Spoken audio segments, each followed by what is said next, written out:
Senator Bob Hasegawa, thank you. Well, thank you for allowing me to talk with you all here at this beautiful venue. Normally when I come here it's for a Tabor 100 meeting, which is the African American Chamber of Commerce here. They meet here monthly. I'm running for Seattle mayor because, as you probably all know, Seattle's got some serious problems, but fundamentally, the main problem is how government is structured. It's a top-down organization where the leadership has gotten totally disconnected from the people. Decisions are being made from the top and everybody's wondering, how did they come to these conclusions without any input from the people themselves? My background is as an organizational development person within the Teamsters Union. My track record is fighting for social justice, lifelong social justice activist. And my vehicle for fighting for social justice was within the labor movement. So I rose to the head of the Teamsters Union, which was notoriously one of the most top-down organizations. I mean, most of you probably know without even saying more than that. I was able to successfully transform the Teamsters Union from a top-down to a bottom-up organization. And in doing so, we built the power based on the membership. That's exactly what I want to do with the city of Seattle and to build our progressive movement here throughout the state, is to build an organization from the bottom up, from the people, getting people back engaged in the system. So, number one. But number two is we have huge issues that we have to deal with. Homelessness, transportation is huge. These things really can't be dealt with from a top-down decision-making process because all of our input is not considered, so they don't make good decisions on how to handle with it, nor that they really have solutions. Their solution is to keep going back to the same regressive tax wells as they always go to fund good things. You know, we want to fix homelessness, we want to help people with behavioral health issues, we want to do those good things, but we can't keep going to the same regressive tax wells to fund those things. So my proposal is to create a publicly owned municipal bank, which will be a cornerstone of my platform. From that, once we get that established, which dramatically increases our financing capacity, but not just that, it will raise revenue for us, the people, using our tax dollars to make money without raising taxes. I mean, it's a beautiful thing. When people hear about this, they say, why aren't we doing that already? So that will be a cornerstone of my platform. And once we get that established, solutions start presenting themselves on how we're going to deal with our homelessness crisis and how we're going to deal with paving sidewalks so that we have walkable communities again. Building schools that we absolutely have to have. So I guess my 2 minutes is up, but I thank you for considering me and allowing me to speak to you all, and happy to answer your questions. And so we'll start with our first panelist, Irene Wall from the City Neighborhood Council. Good afternoon. I guess it's technically still morning. Seattle was heralded for its innovation in citizen-led neighborhood planning in the 1990s.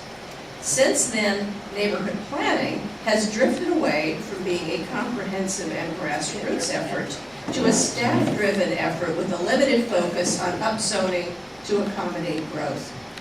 Do you believe that current residents in Seattle's diverse neighborhoods should have more say over land use and zoning issues in their neighborhoods, and how much more? So this is another cornerstone of my program. When I was talking about flipping the decision-making process from the top down to a bottom-up, neighborhood councils are a key component of that. So the current administration defunded, and I think for nefarious reasons, because when the people organize, they become a threat to those at the top, right? So what I want to do in flipping that organizational structure around, re-engage the people back into the decision-making processes of those decisions that directly impact them in the neighborhoods. So rather than to defund the neighborhood councils, that's not a reason to, because they don't represent ostensibly the neighborhood, that's not a reason to defund them. What we really need to do is redouble our efforts to give them the resources so they can go out into the communities and organize the neighborhoods. I want to do that by incentivizing the neighborhood councils, not just giving them the resources to do the community organizing, but to also give them budget writing authority. And I don't know if you've heard about participatory budgeting, but there are some cities around in the United States, smaller ones in the United States, but there are larger cities around in the world. Porto Alegre, for instance, a city of 1.5 million, writes their entire budget from the bottom up. I'm not suggesting that we write our entire Seattle City budget from the bottom up, but I do want to give a significant chunk of money to the neighborhood councils to decide how they want this money to be used best in their own neighborhoods. And in return for this, that's a privilege, in return for that privilege to write their budget for their neighborhoods, to accept the responsibility of how to accept their fair share of the density that's inevitably coming. So the two work hand in hand, and then the people are deciding how to accept the density within their neighborhoods with the incentive of the budget writing. A follow-up question to that. How would you determine the adequacy of that budget authority over the diversity of Seattle's neighborhoods to ensure that it's equitable and sufficient to address the needs that, in your mind, associate with accepting growth? So that's a very good question, because that is fundamental. You have to make sure that they don't get the budget writing authority until the neighborhood councils actually match a threshold to show that they do actually represent the diversity within their neighborhoods. Once that threshold is met, and I don't know specifically what those thresholds would be at this point, because there's so many different neighborhoods in the city, but we have to make sure that they do represent that diversity. And once that diversity threshold is met, then some neighborhoods have greater needs than others, right? But what we can do, and to me, that's up to the city council and some of the along with the neighborhood councils, to make sure that, because we have to write an overall budget. What section of that budget? It's a $5.2 billion overall budget, of which maybe $1.5 billion thereabouts is actually general fund revenues from tax revenues. The council has to make that decision. It's not up to the mayor. But I have to get council buy-in to make sure that they are going to actually appropriate a new neighborhood budget beyond just the matching grant formulas. I want to do stuff that really benefits the neighborhoods, and those councils have to make that determination. A prior candidate mentioned that they would be able to scrub $50 million out of the city budget. In other words, we have all seen the city budget grow enormously at the same time that our taxes have grown, and when you ask the question, why if we've had all this new development, where's the revenue coming from to offset the cost of accommodating it? Do you have any ideas about how the budget, the overall city budget, what you would do to make it different, make it more affordable for people to stay here and fund this place? Well, first off, I'm calling for a moratorium on all regressive tax sources. We can't, increases. We can't keep going, as I mentioned in my opening statement, to that same well of middle class and fixed income and low income folks to fund all the good stuff that we should be funding as a city. So I haven't combed the entire budget. I have looked at different pieces of it, but I think that if we go through so the governor has this process where he was trying to glean through, and I think the city of Seattle is spending a lot of money just on middle management. Yeah. So I think that's a clear area where we should take a look at and say, do we really need so many people, so many chefs in the kitchen, so to speak? If we streamline government, flatten it, that helps with the democratization and giving people a strengthened voice. It doesn't have to go through so many layers of people willing to kill the voice of the people. So that'd be the first place that I'd look. As far as the efficacy of the different individual programs, I don't have a full list of what all those programs are, nor have I done that analysis, but we would have to look at that. I can't say that there's a 50 million that we can cut right off the top. That would be improper for me to say. Thank you. Thank you. Time's up. Stephanie? Stephanie Messman with Vanishing Seattle is next.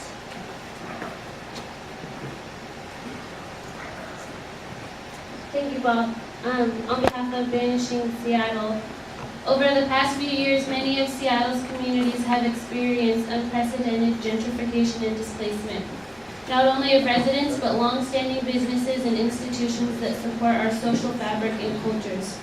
The development that we're seeing is for the most part producing housing and goods that are out of reach of, and in many cases contributing to the displacement of low-income, working and middle-class families and seniors, immigrants and people of color, artists and creatives and service workers. Basically anyone who's not pulling down a six-figure salary. So many residents feel that what's being created is not actually meant for us. My question is, as mayor, what steps would you take that are holistic, community-driven, and value cultural preservation to ensure that all of our communities, especially prioritizing those hardest hit by gentrification and displacement, can survive and thrive in place?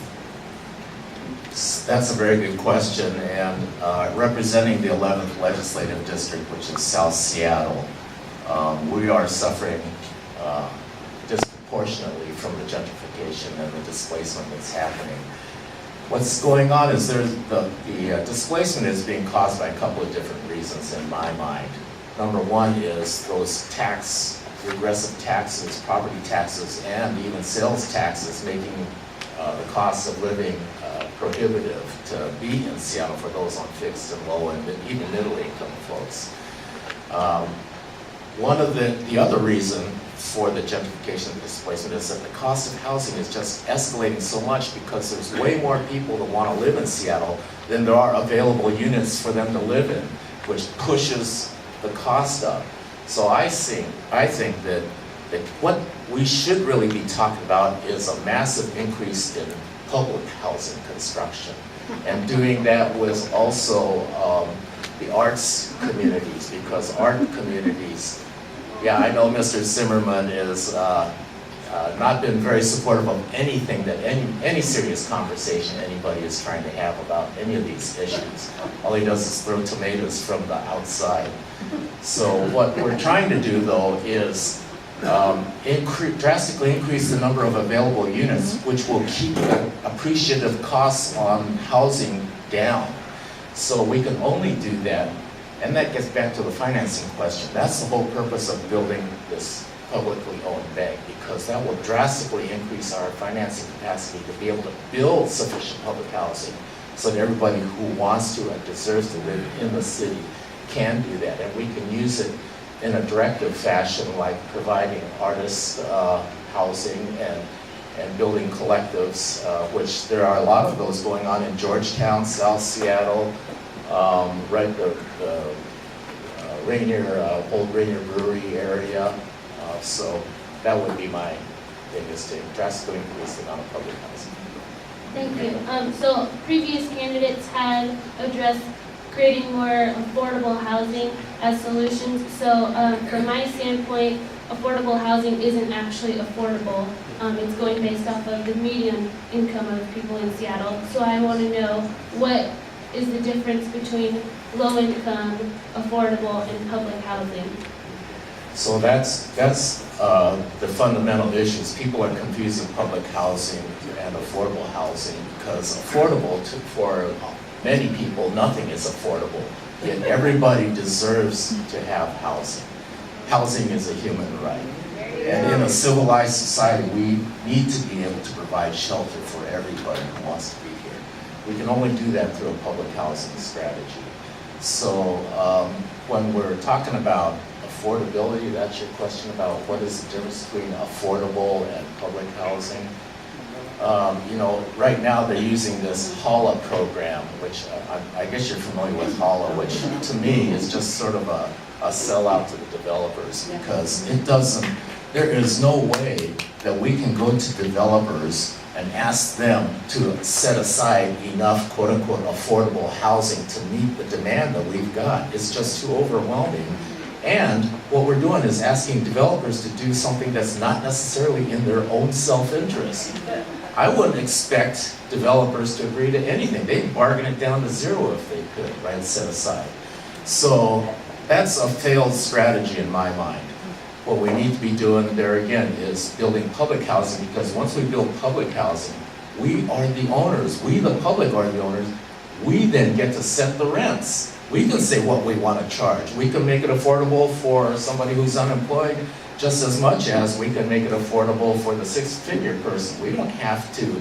When I talk about public housing, people have this image about, oh, we're just building these dilapidated projects at the end. And public housing doesn't have to be that way.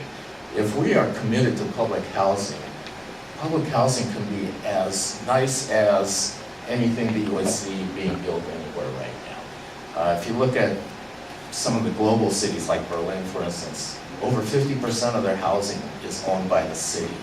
They don't necessarily have a public housing or a housing crisis in those big cities. So that's how we address that. Hope that answers your question. I think I'm out of time, but thank you. You'll hear from my mom when I further questions. What is your position in this appeal? Public housing. Hi, Bob. John Wisdom from Seattle Fair Growth. And thank you for coming here today. Can you keep your answers short, because I got a couple of questions. Okay. I want to follow up on some of the things you said today. So for many of us, Seattle we came here, was was actually maybe 20 years ago the most livable city in the United States. And today, I mean, that has really gotten a lot worse over time, as you know. The traffic in Seattle is nearly the worst in the country. Housing, as you mentioned, is unaffordable. I live in Ballard, and we've been kind of Ballardized with the kind of housing that has been developed there. And Ballardized. And yes, we're not proud of it. And thousands of people do not have homes tonight. So, as mayor, what do you believe in when you think about livability? What is your definition of livability, and what would you do to improve it? My vision of livability is much different than somebody who grew up downtown, but the neighborhood I grew up in was a red-lined area back in the day after World War II. So it was the only place in the city where people of color could actually buy a home. That's why you see so many people of color focused in the South End area. That is changing, because those families, like my parents, when they bought in there, are being priced out of the neighborhood. My vision of Seattle is my neighborhood down there, which is one of the most diverse in the United States, actually. My legislative district is one of the most diverse in the United States. There's over 150 languages spoken in my legislative district. That diversity is our strength, but we're rapidly losing our strength as a city when we're losing our diversity, and we're gentrifying everybody out. So that would be my answer. And what would you do to, well, I think you talked about it already. But let me ask you about some of the points you made. You mentioned you'd have a moratorium on the increase of regressive taxes. Correct. Yet the city is kind of handcuffed, as you know, with property taxes being capped at 1% per year, and that's why they're going towards levies. And they have a sales tax, an income tax, a graduated income tax is unconstitutional in the state. So what would you do to actually improve revenues? So the municipal bank would be a key strategy, because it will generate revenue without raising taxes, but there's other revenue sources in a progressive manner that the city actually does have available to itself right now. The impact fees is a standout issue. We're not charging impact fees. Why aren't we? I mean, these new communities and the developments are having impacts on our communities, and we're having to come out of our pocket to mitigate the impacts that they're creating on our communities. Granted, Seattle's going to be growing. We've got to develop to absorb this density, but it should not all be on the backs of the people when the developers are making such huge profits out of it. So you mentioned that I guess you're an opponent of the grand bargain, or that start housing affordability, or if you were mayor, would you make it a better deal, or would you get rid of it? I think that, yeah, I don't mind asking developers to try and do the right thing, but I would depend on that as my strategy. You know, I think that we probably should be asking for like 25-30% set aside or drastically increasing the alternative fees, but that should just be a part of the strategy. We really, fundamentally, we have to get into the public housing development business. Okay. There was one point you made, which I don't know if I completely agree with you. You're saying that the housing is not keeping up with the amount of people moving here. And to my understanding of the city's own data, the housing is keeping up. The issue is more that the housing that's being produced is 95% luxury housing. So I think that is increasing. Do you disagree with that, or? Yeah, I think that, you know, I have to be honest, I haven't looked at actual numbers. What I'm looking at is from what other people have told me, but just eyeballing what's going on. Well, yes, a lot of it depends on the affordability. They're building 6-figure units or 7-figure units now, so the affordability issue is displacing a lot of people. But just looking at the number of homeless there just continually increasing, the fact that we have grown. See, Seattle used to be, throughout my whole lifetime up until about a decade ago, was very steady population, about 550,000. That's what we had been for decades. And then we all of a sudden boomed, so 150,000 new people, and we're going to be approaching 1 million here in a couple decades. I don't even know if it's a couple decades away. But we have not added that many units, 150,000 units, or family size, so, you know, whatever, 100,000. Well, we can get it set up today, but Yeah, you don't need 150,000 units for 150,000 yeah, people. yeah, that's what I was. Yeah. So as far as single-family zones and different types of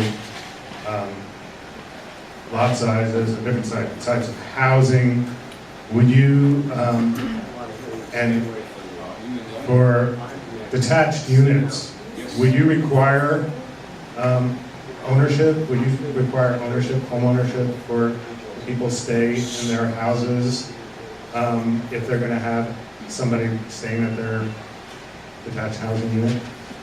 I'm not sure if I'm asking that correctly, but. Well, you know, Please answer short, please.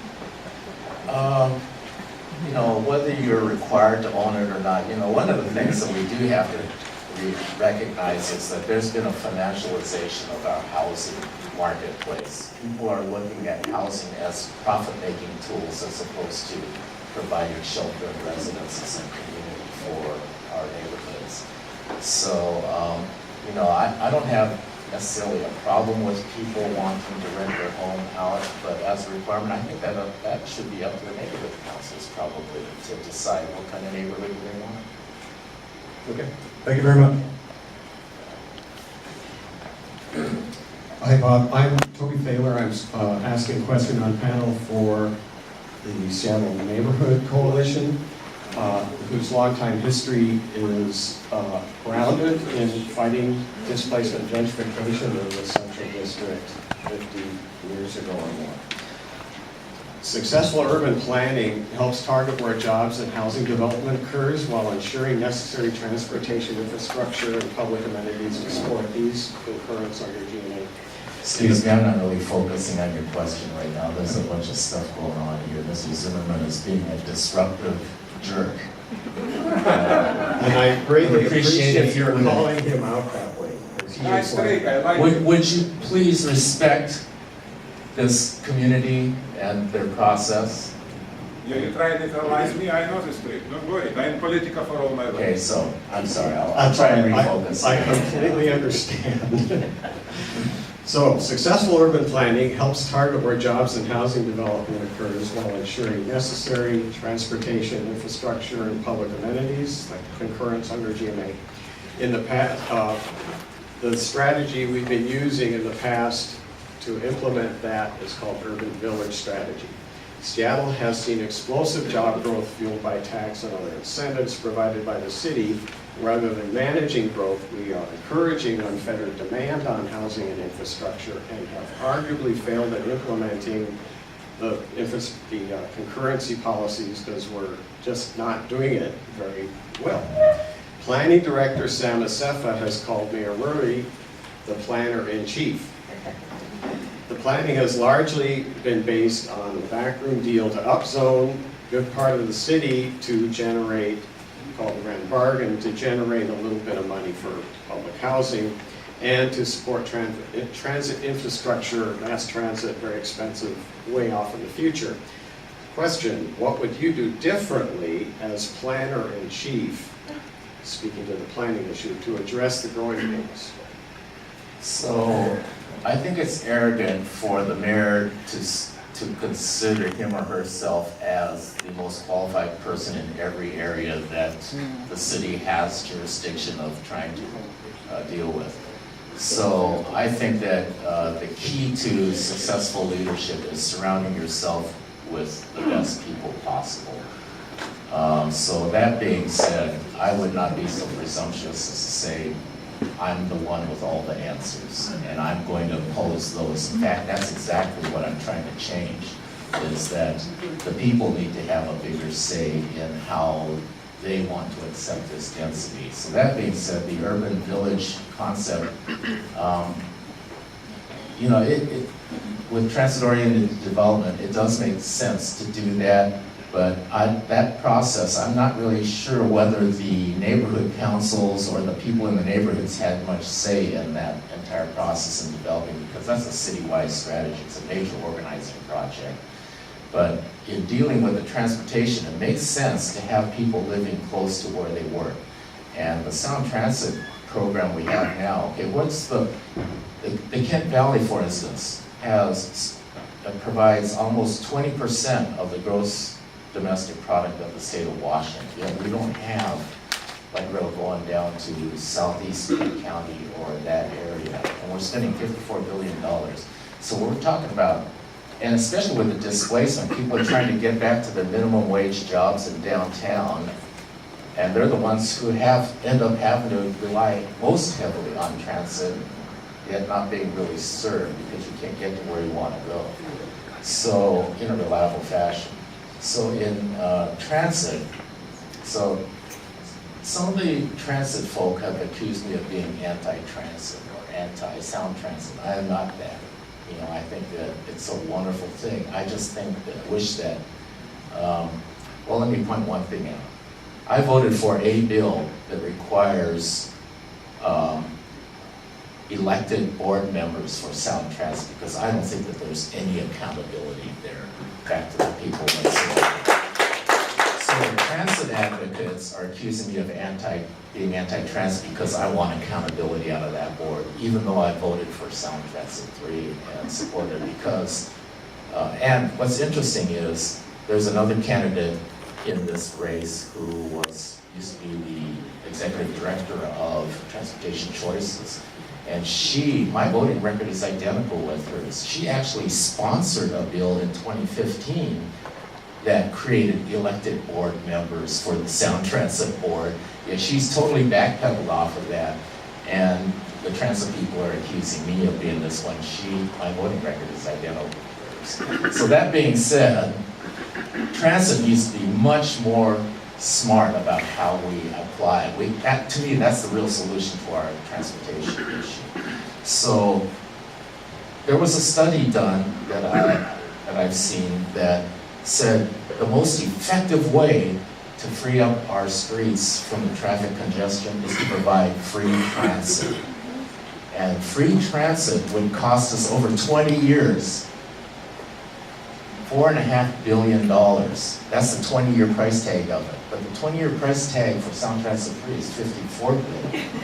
And free transit would move 196,000 people a day.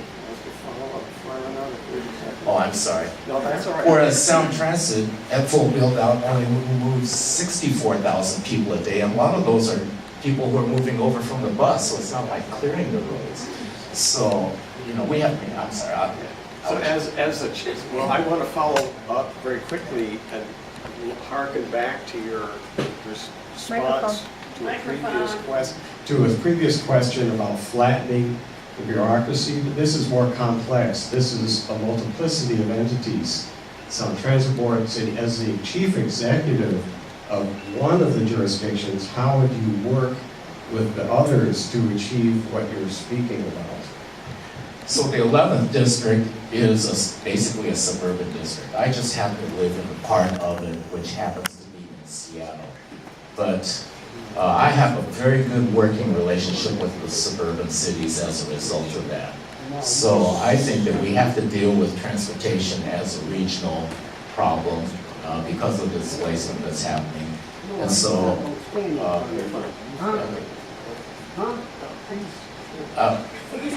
sir, We have another. I'm trying to speak to my friend here to answer his question. Don't touch.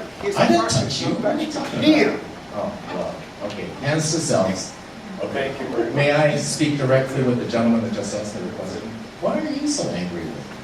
What's up, man? Because y'all is enemy, spies, and demons in Black Lives Matter community. In my community. I'm sorry I asked you. And then you turn around and put me and Marvin Lord Richard out of public entity. Y'all people of Okay, color, so- what about Black Lives Matter, dude?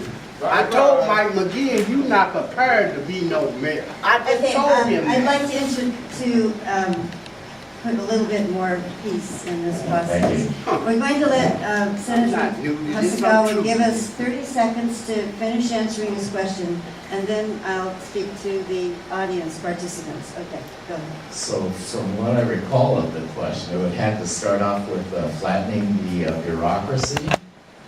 But I don't, yes, I believe in that, but I didn't catch the tail end of that question. Okay, well, you know what, I think Toby's going to come back into your presence during the audience participation. So Okay. let's move on to that. Okay, sorry for the interruptions, guys.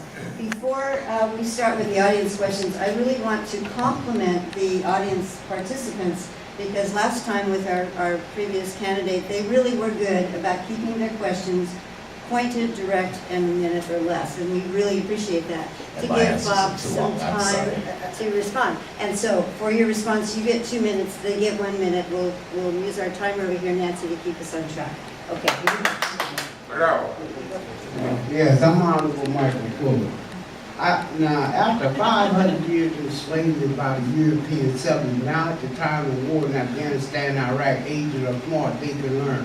What do you know about Black Lives Matter? You in our community now, and now you're trying to run for mayor.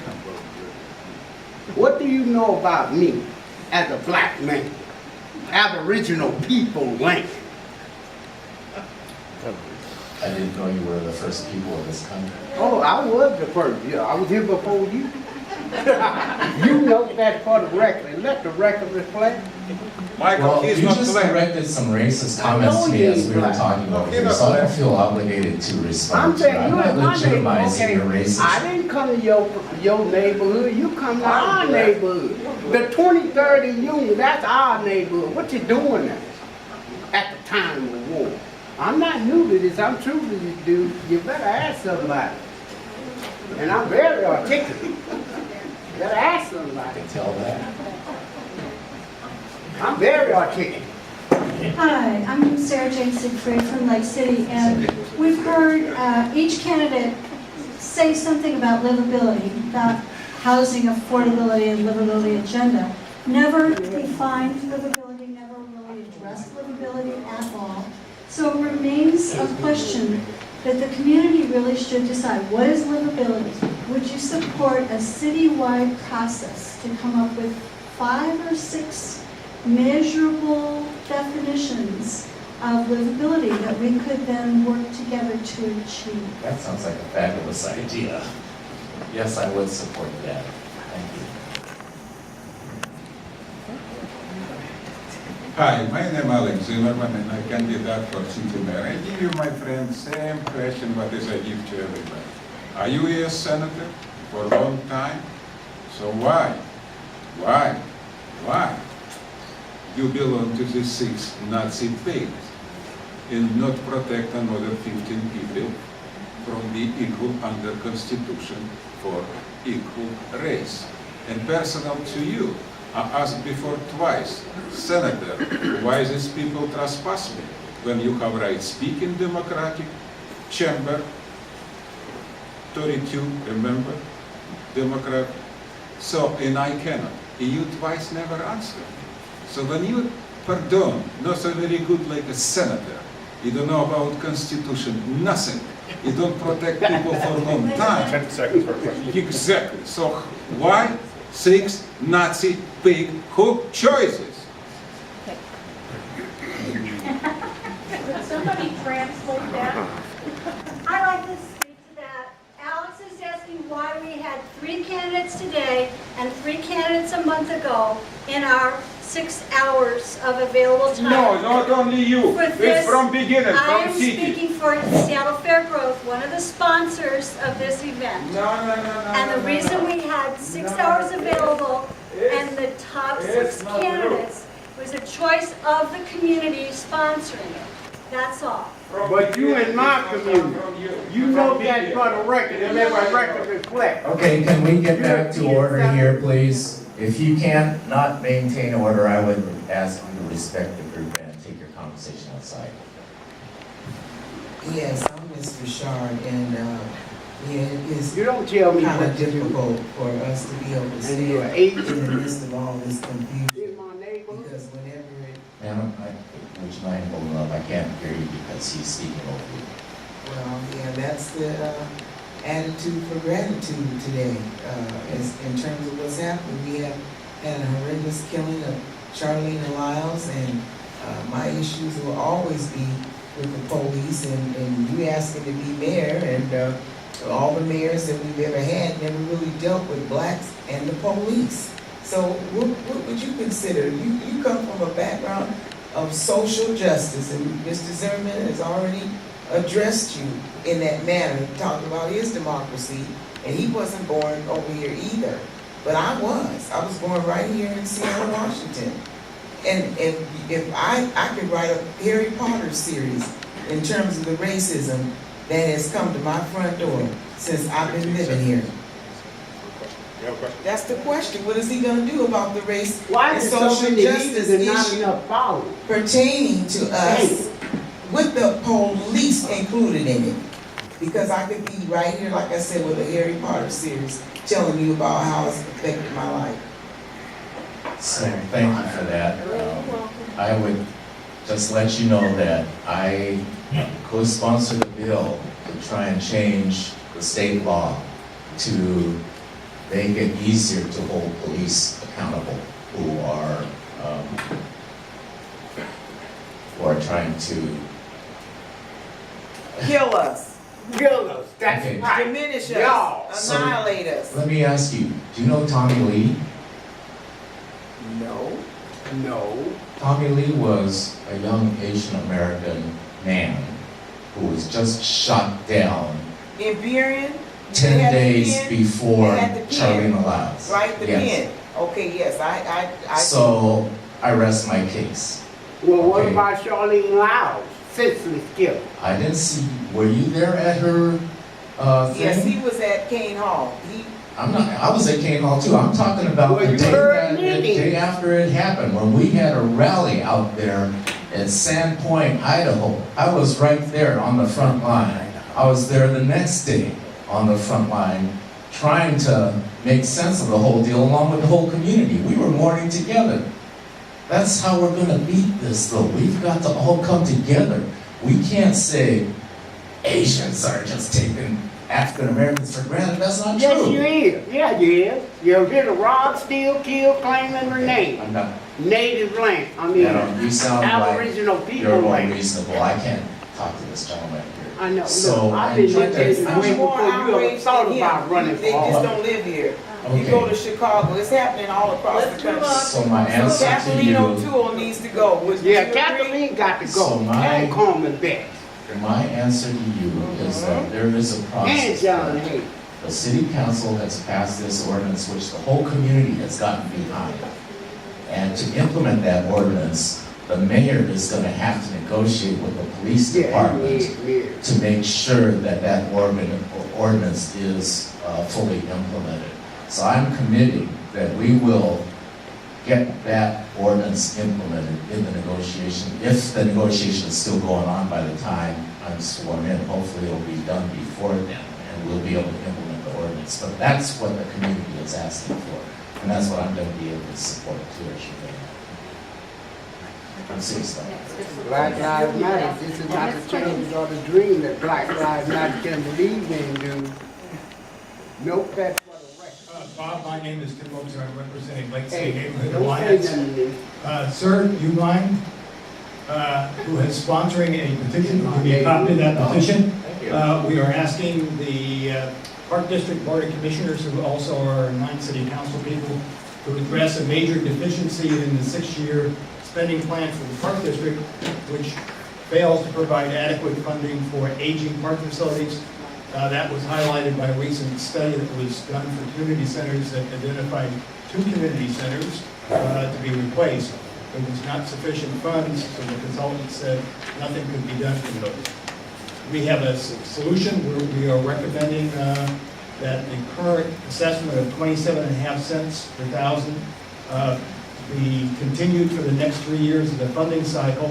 If that is done, it would create $26 million that could be used to create a dedicated line item for aging park facilities. My question to you, you're elected as mayor, would you be willing to work with the current mayor and the city council people in making this change now rather than 3.5 years later? Making a change, I thought you were asking to continue the 27.5 cents per thousand. Yes, but they're unwilling to do that. It's actually, in order to do that, it becomes a request in order just to maintain that. I think that rather than to commit to extending another property tax, which is already ongoing right at this point, because it is contrary to what I'm asking for, which is a moratorium on aggressive taxes until we can get our feet under us and figure out how the money is being spent. Let me give you a little background though, because the Parks Department, this is another one of those taxes that is brand new.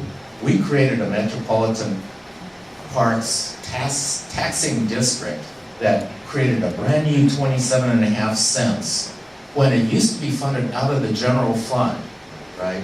So that was one of the, yet another tax increase. They decided to take this entire general fund obligation out of the general fund and create a brand new tax to fund it, which is a good thing, but where did all this money go that was previously obligated out of the general fund to take care of the taxes?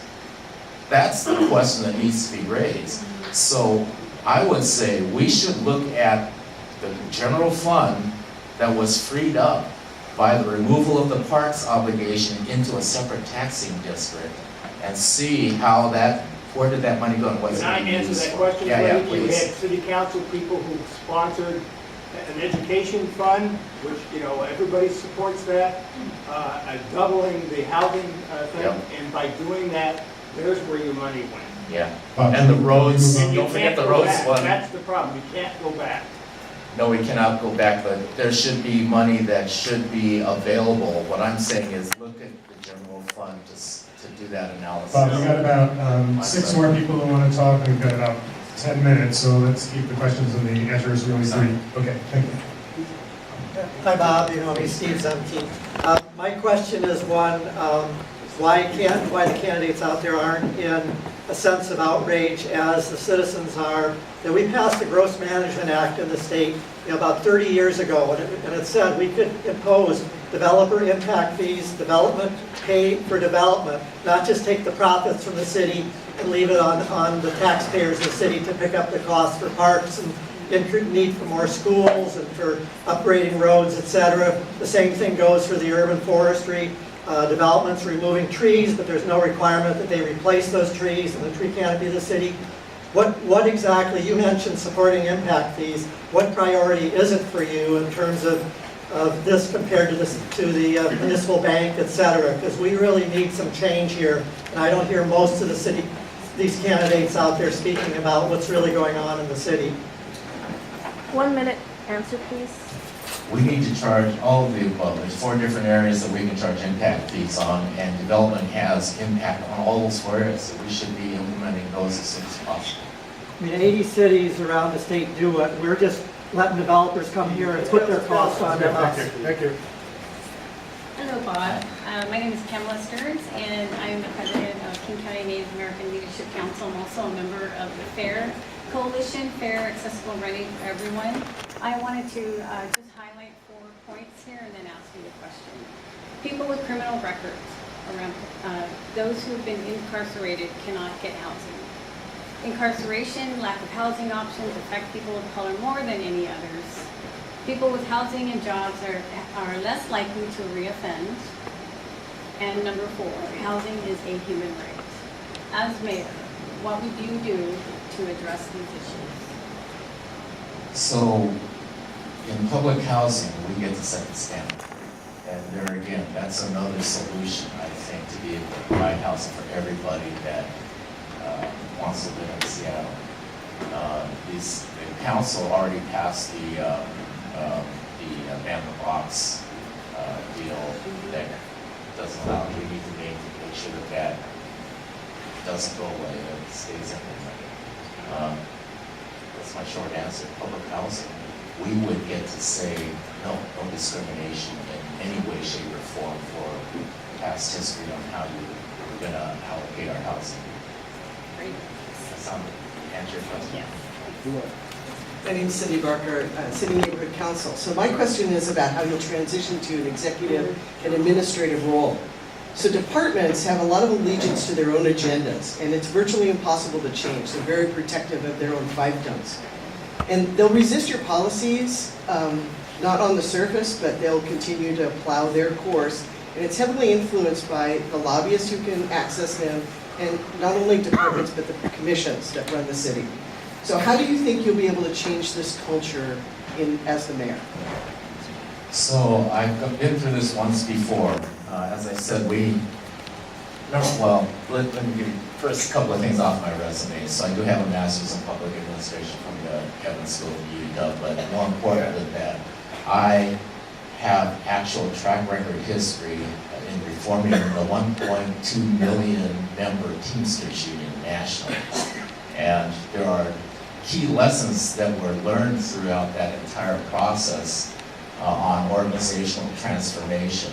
But the first off is leadership has to provide a vision. And the people have to buy into this vision. But if you don't, thank you very much for your service. Wish you well in the future.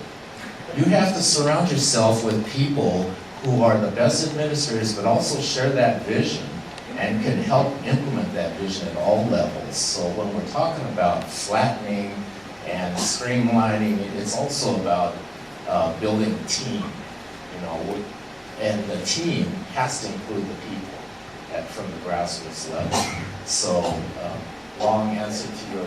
Good luck firing some of those people. Yeah. Far away. Hello, I'm Bonnie Williamson from Wallingford, and I kind of have a two-part question, but I'd like to support you because I like a lot of things that you're talking about, but I don't understand the bank concept. I don't think you can make me understand in a short answer. I think there's a lot of people where I am, I might like a lot of things you say, but I don't understand the bank, and I've heard negatives, from different people. So could you offer something else? For instance, getting rid of trolley cars that are still being built, saving money that way. How could you create funds if that's something you're not flexible on? I need to know about that. If I'm not flexible on because you're creating using the it bank. as a way to create money for solutions, which if If it doesn't happen, what's plan B? Right, and Yeah. you're going to have difficulty making people understand that, because there's people that may want to vote for you but may not be able to because they don't understand and they hear things like I have. Okay, so let me take this opportunity to say a couple of things. First off, we're doing a municipal bank forum, an educational forum that is not campaign related, just for this purpose, to try and explain public banking to everybody. That is going to be Saturday, July 15th from 7 to 9 at the Evans School at the University of Washington. We have public banking experts who know how to message this in maybe ways that I'm not particularly the best at, so they will be coming in as well. But the second thing I want to point out is that I just got a budget proviso in the state operating budget that we passed last week to create a task force to make recommendations to the 2018 legislature on creating a public bank. So we're moving forward with this at the state level right now. To me, that's a huge victory to get that budget proviso. We're going to get it done, hopefully. So how do people know how to get to what you just talked about on that page? Send me an email, bob@bobhasegawa.com. Okay. Thank you. Hi, Bob, thanks. I'm asking for myself this time. Different hats. Different hat, just a citizen of Seattle. It's August 5th. The primary's over and the results are in. And in the mayor's race, Nikita Oliver and Jenny Durkin made it through. What do? Are you going to endorse somebody? Well, I would definitely endorse Nikita Oliver. I mean, there's no question about that. She and I are very much aligned on many policy issues. My MO, though, is, see, when we were in the reform movement with the Teamsters, people would say, you're that dissatisfied with the Teamsters, why don't you just get out and start a new union? And my response was, that's my union, damn it. It got stolen from us, and we're gonna fight to win it back. That's exactly how I feel about the Democratic Party right now. That's my party. It's been stolen from us by the corporatists. And damn it, we're gonna fight to get it back to what it's supposed to be as a voice for working families and marginalized communities, and not the privileged 1%. So that's why I don't go the outside strategy. Mine is about plowing ahead. We've got the machine already. It's been stolen from us. We need to take it back. Okay, another quick announcement. We have 2 more speakers. Technically, we should not let them speak. It would be time for your closing statement. Are you willing to take these 2 more quick answers? Sure. And then wrap into a very short closing? Okay, thank you. Thank you. So on behalf of myself, my family, and all of the young people here in Seattle, we know that displacement tears apart families and it tears apart communities, and it destroys young people's futures. So one of the main things is so many young kids are going into the criminal justice system, and I want to know your take on how you plan to dismantle the school-to-prison pipeline and what you plan to do about the youth detention center they're putting up there near Jackson, and what resources you want to provide for young people who become homeless because their families got pushed out of Seattle and their housing system. Thank you for that. So actually 40% of the young people that are on the street are LGBTQ. And we need to be sensitive to the needs of the different communities within the youth population that is on the street. So that is one definite issue that we have to deal with. But the other thing about it is, and you asked about the youth detention center down there, I'm in favor of juvenile justice reform and restorative justice options. So I don't believe that any child should be incarcerated unless they need to be protected either from themselves or causing harm to others. But that's a very small portion of the population that is actually physically dangerous. I think that we should repurpose that building to build a community center so that we can provide services rather than detention. So I would be in favor of building, but not as a jail for youth. I want to repurpose it to be a community center.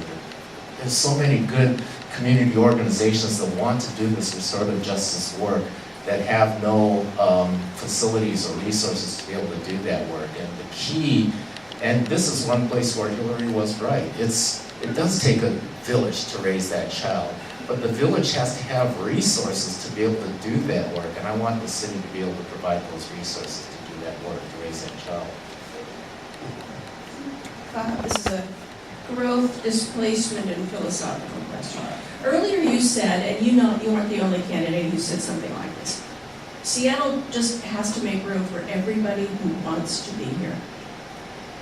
Do I understand you to believe that, and the corollary about public housing is that do we as a group of citizens have some obligation to fund housing for the everybody who wants to live here. And a bring it home example has to do with, in theory, we have a regional growth management strategy.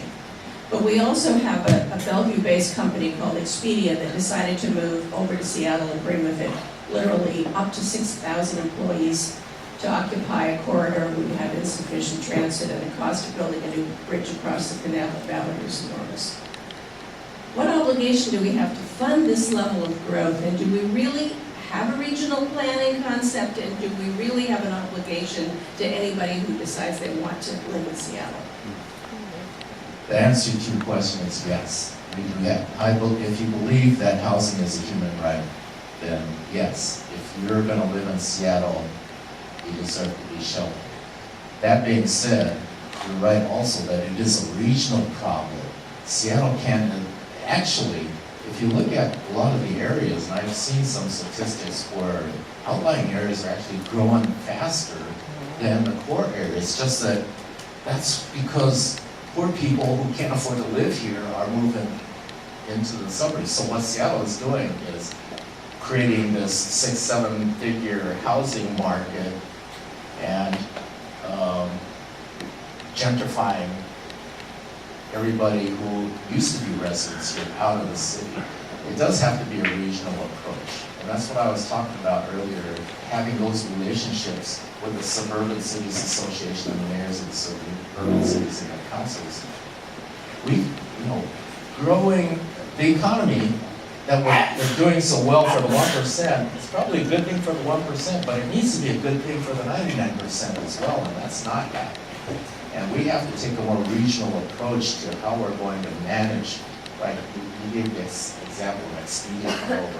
Why did they come over to begin with? Did they want to develop synergies with other high-tech communities? Well, that kind of makes sense. No, because they got a real estate deal. Well, that's a bad deal for the people of the city. Correct. So I wouldn't be in favor of that. But if I can see them wanting to move here for the synergies of getting, because when you build a critical mass of minds on particular subjects, it's easier to magnify